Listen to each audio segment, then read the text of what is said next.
Crouching Tiger by Ying Chang Kompenstein. My grandpa was coming to visit, all the way from China. When he arrived, I rushed out to greet him. "Hello, Grandpa." I bowed as Mom had told me to. "Ni hao." "Hello, Mingda." Grandpa mussed my hair. The next morning, Grandpa was dancing slowly in the garden with his eyes closed. His hands moved like gliding birds. He crouched like a tiger. He drew an invisible bow. He lifted a foot like a rooster and stood still. I ran outside. "What are you doing, Grandpa?" He continued his slow dance. I waited until he opened his eyes. "Good morning, Mingda. I am practicing Tai Chi." "Tai Chi?" "Yes, it is an ancient martial art." "Oh," I said, "like Kung Fu?" I showed off my fastest kicks and punches. Grandpa watched quietly. Feeling my face burn, I stopped. "Could you teach me, please?" I asked in a low voice. Grandpa looked straight into my eyes, then nodded slowly. As soon as I got home from school, I ran out to find Grandpa. "Let's start with the standing meditation," he said. Bending his knees slightly, Grandpa held out his hands as if holding an invisible balloon. "That's easy." I copied his position. Grandpa adjusted my legs. "Focus on your breathing and clear your mind," he instructed. Soon my knees grew tired. I started to wobble. Grandpa put his hands on my shoulders. "Stand steady. Breathe." How long did he expect me to do this? My arms felt as heavy as bricks. I dropped my hands. "Take a short break and then try again," said Grandpa. As the week passed, I felt cheated. Maybe Grandpa didn't really know Kung Fu. "Grandpa, my arms are worn out," I complained. "If your arms feel heavy, that shows you need more practice, Mingda."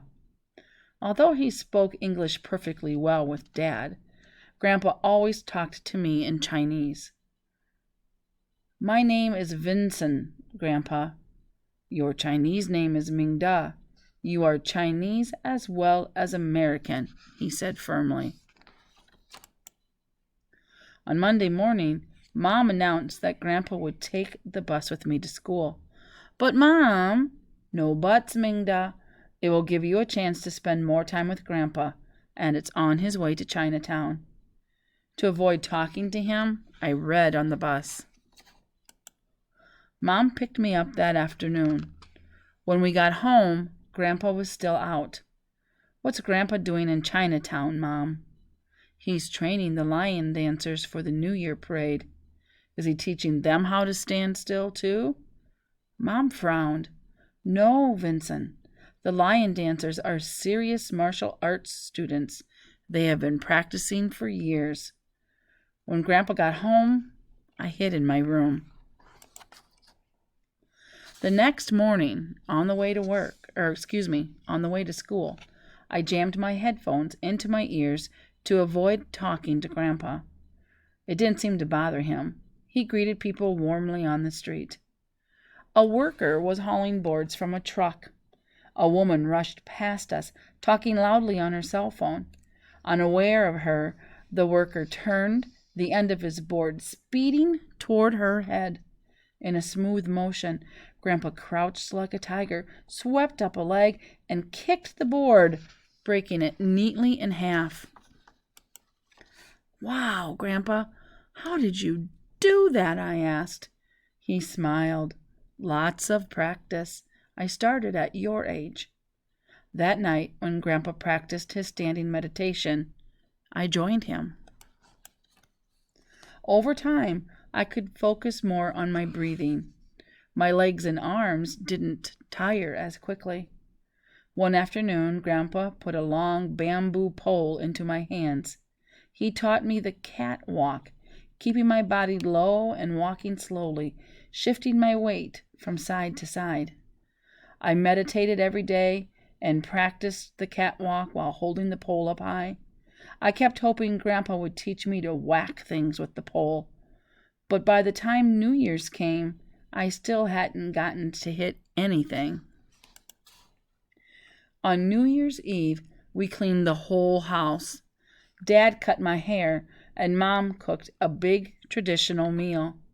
Grandpa handed me a red silk jacket embroidered with dragons. Mingda, wear this for the parade tomorrow. My heart sank. All my friends would be there and see me in this silly jacket. I excused myself and left the table. When we got to Chinatown, Grandpa took my hand. Stay close to me. It will be crowded.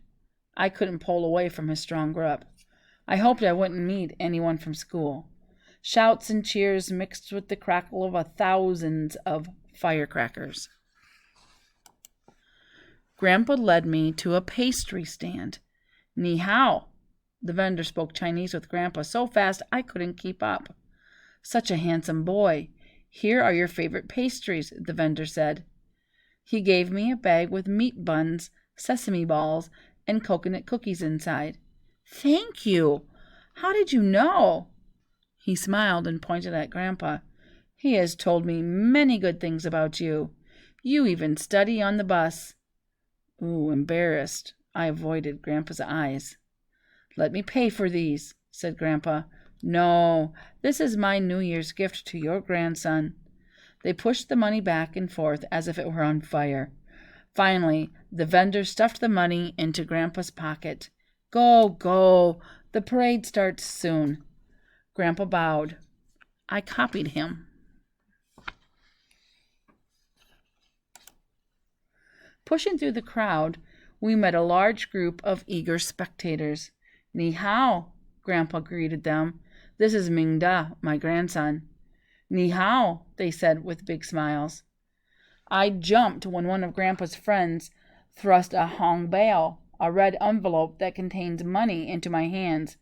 Zizi, thank you, I bowed. They chuckled and stuffed more envelopes into my arms. Grandpa led me through the crowd to the beginning of the parade route. A group of men wearing jackets just like mine and carrying lion costumes greeted Grandpa warmly. Meet my grandson, Mingda, Grandpa called out. Ni hao, Mingda. Lion dancers gathered around us. I had never been so close to the lions. I stroked their glistening scales. Let's get ready, Grandpa commanded. The lion dancers ducked under their costumes and got into position. Grandpa handed me a long bamboo pole with a cabbage dangling from the top. Mingda, you will be the cabbage boy. He leaned down close to me. I think you are ready for this role. My heart jumped with joy. Don't let the lions get your cabbage, Grandpa instructed. I nodded obediently and gripped the pole. Grandpa lit the firecracker, signaling the start of the parade. The martial artists led the way. They leapt and whirled about with spears, swords, and other weapons. Grandpa signaled and I marched off, focusing on keeping the cabbage just out of the lion's reach. People clapped and cheered at the top of their lungs. Many fed the lions hong bao. As we approached the end of the parade, Grandpa yelled, Mingda, let the lions have the cabbage. I lowered the pole. The lions bit at the cabbage and tore it apart, spraying the leaves onto the crowd. I was soaked in sweat, and my arms were aching, but my heart was filled with pride. Good job, Grandpa patted my head. The martial artists and the lion dancers gathered around us and bowed to Grandpa. Zizi, thank you, Master Chang, for a great parade. When Grandpa and I headed home, it was growing dark. I grabbed his arm. Grandpa, I said, I promise I will practice harder. Grandpa took hold of my hand. Mingda, remember that a good martial artist must first gain self-discipline. The standing meditation looks simple, but it builds your inner strength and increases your speed and power. I nodded. To study martial arts is a serious commitment. It takes many years of hard work and dedication. He paused. I held my breath. I believe you have potential. Thank you, Grandpa. I promise to do my best. Grandpa smiled. And now, he said, shall we enjoy these pastries? And that's the end.